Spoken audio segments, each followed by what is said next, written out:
kenapa Allah lebih banyak menceritakan Nabi Isa dan ibunya Maryam? Bahkan ada surat Maryam. Betul. Surat keberapa tuh? 9. Itu angka spesial itu. 19. Bagi orang ahli ilmu huruf, ilmu adat wal huruf, itu angka spesial. Bagi kita kan biasa aja karena nggak ngerti ilmunya, ya. Bagi ilmu huruf, angka-angka itu rahasia.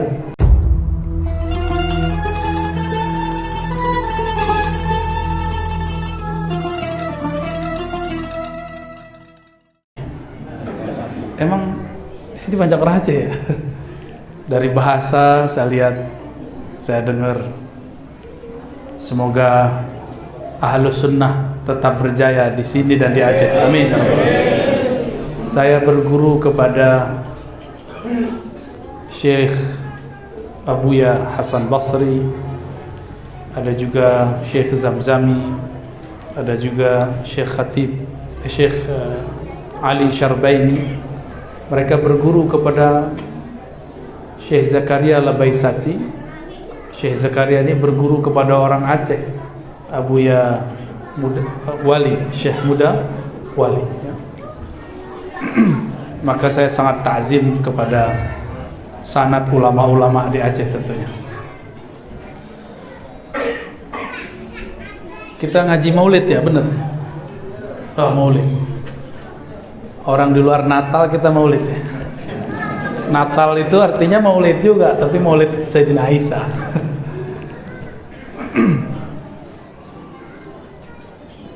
Sayyidina Isa dipersiapkan ibunya untuk melahirkan beliau. Maka setiap kali Sayyidina Zakaria masuk ke mihrab tempat Sayyidatuna Maryam, ya, Sayyidatuna Maryam punya mihrab, dipersiapkan ini untuk melahirkan Sayyidina Isa. Setiap kali bawa makanan, Sayyidina Zakaria alaihissalam itu kaget. Ternyata di mihrab sudah dipenuhi oleh buah-buahan yang berbeda dengan buah yang di bumi.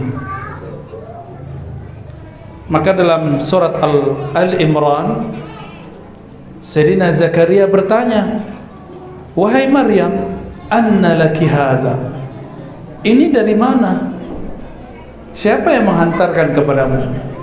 Karena Sayyidina Zakaria mengerti ini bukan buah-buah bumi. Maka pertanyaannya anna, bukan pertanyaan biasa. Anna laki haza. Sayyidina Zakaria seorang nabi dan rasul, dia mengerti.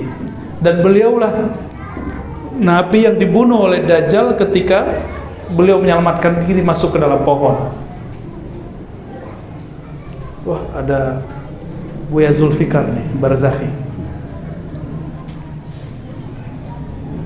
Jadi beliau sudah disiapkan ibunya.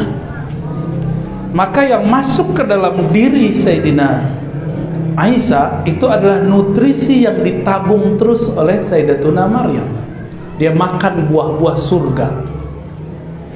Apa jawaban Sayyidatuna Maryam ketika Nabiuna Zakaria bertanya, "Anna laki haza?" Dari mana ini? Jawabannya apa? Ini dari Allah. Ini dari Allah. Berarti ini dari perbendaharaan langitnya Allah. Kalau enggak begitu, maka Sayyiduna Isa tubuhnya tidak akan tahan sampai sekarang di langit kedua. Ya, enggak akan tahan. Sekarang Nabi Isa masih ada enggak? Di mana? Barusan saya sebut di mana? Di langit. Dalilnya mana? Sahih Bukhari tentang kitab Mi'raj dan kitab salat, mawaqitus salat. Di situ disebutkan bahwa Sayyidina Muhammad sallallahu alaihi wasallam ketika naik ke langit kedua, tadinya ruh-ruh Nabi semuanya ikut di belakang salat di Masjidil Aqsa.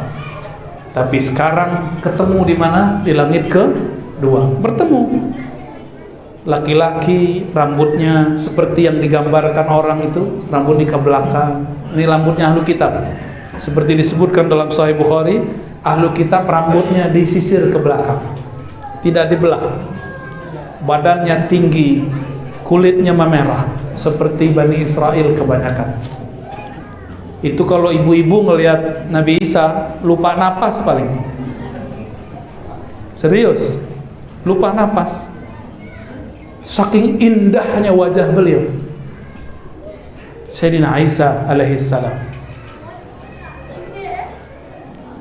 Jadi kenapa? Ini rahasia, jarang dikupas sebenarnya emang. Tapi kita sudah sampaikan di beberapa pengajian. Beliau disiapkan oleh Allah. Pertanyaannya begini, kenapa Allah menceritakan kisah ibunda Sayyidina Isa tapi tidak menceritakan kisah Sayyidina Muhammad dan ibunya? Siapa nama ibu Rasulullah sallallahu alaihi wasallam? Sayyidatuna. Pakai sayyidah dong, kecuali antum mengatakan ibunda beliau musyrikah, seperti kelompok yang gak jelas itu. Oh, pakai hadis Sahih Muslim. Dia nggak ngerti bahwa hadis Sahih Muslim itu kata abun di situ, inna abi wa abaka finnar, itu bukan berarti ayah, bisa berarti paman. Dalilnya banyak ya. Dalam Al-Quran kata ab tidak berarti ayah, berarti paman, berarti kakek, kakek paman, kakek buyut dan segala macamnya. Ini pesan sebenarnya. Kenapa Allah lebih banyak menceritakan Nabi Isa dan ibunya Maryam? Bahkan ada surat Maryam. Betul? Surat keberapa tuh?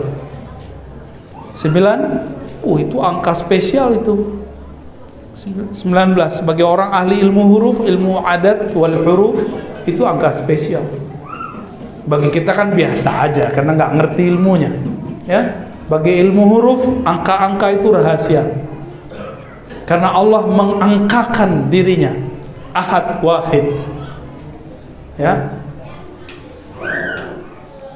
Saya mau tanya lagi, jika Nabiyuna Isa dipersiapkan dengan ibu seperti itu, kira-kira Nabiyuna Muhammad sallallahu alaihi wasallam bagaimana?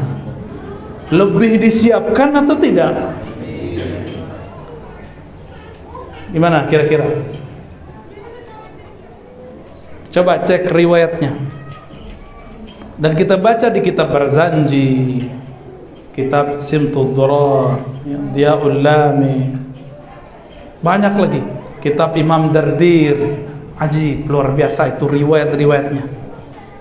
Mulai dari yang sahih sampai yang dhaif. Tapi semuanya bisa diperkuat dan sangat menguatkan karena ilmu hadis tidak berlaku untuk sirah nabawiyah. Ini tolong diingat.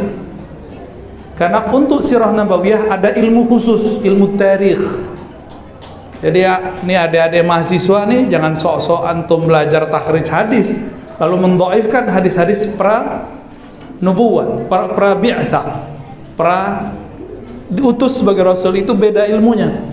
Dan ini sudah sering disampaikan oleh Al-Imam Al-Hafiz Al-Baihaqi, ya, begitu juga Ibnu Salah. Dan sudah ada kitab hari ini ditulis oleh teman-teman kita di Mesir, di Malaysia, hukum atau bagaimana cara berinteraksi dengan hadis-hadis riwayat sebelum Nabi diutus. Jadi yang ketat itu adalah riwayat setelah Nabi diutus, karena berkaitan dengan dua hal, sifat Allah, halal dan haram. Ini baru ketat nih.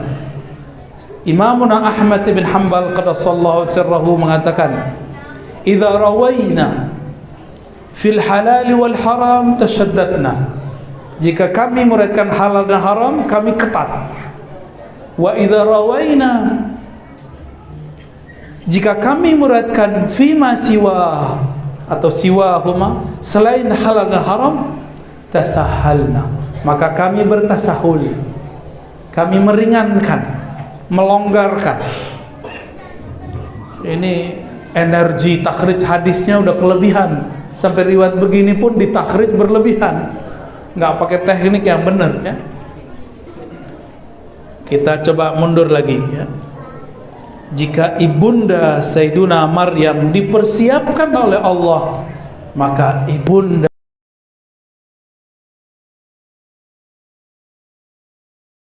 Sayyidina Muhammad SAW lebih dipersiapkan. Kenapa? Karena ini Nabi akhir zaman. Gak mungkin ibunya seorang musyrik, gak mungkin kalau bukan wali. Ini ada nggak nih? Coba tanya nih, ada ustadz di sini, ada hafiz, ada doktor, ada tengku. Antum tiap hari bisa nggak ketemu Jibril, ketemu Mikail, ketemu para nabi dalam mimpi, bahkan jaga, bisa nggak? Itu Sayyidatuna Aminah baru saja hamil, malamnya didatangi Sayyidina Jibril. Besok datang lagi malaikat, besok datang lagi malaikat, besok datang lagi ruh Nabi Adam dan ruh nabi-nabi yang ulul azmi dan nabi-nabi yang 25. Bahkan tidak sanggup lagi tulisan menulis nama-nama nabi. Hampir semuanya mengatakan, wahai Aminah, yang di dalam perutmu itu adalah Sayyidul Anbiya wal Mursalin. Yang di dalam perutmu itu penghulu para nabi dan penghulu para rasul. Ini kita, mohon maaf nih, ini antum nih mimpi ketemu Nabi aja udah hore loh, baru mimpi ya enggak? Ini Sayyidah Amin hampir tiap malam antara jaga dan bangun, bener ya, sama ya, antara jaga dan tidur. Kalau jaga bangun mah sama. Itu bisa ketemu dan terjadi dialog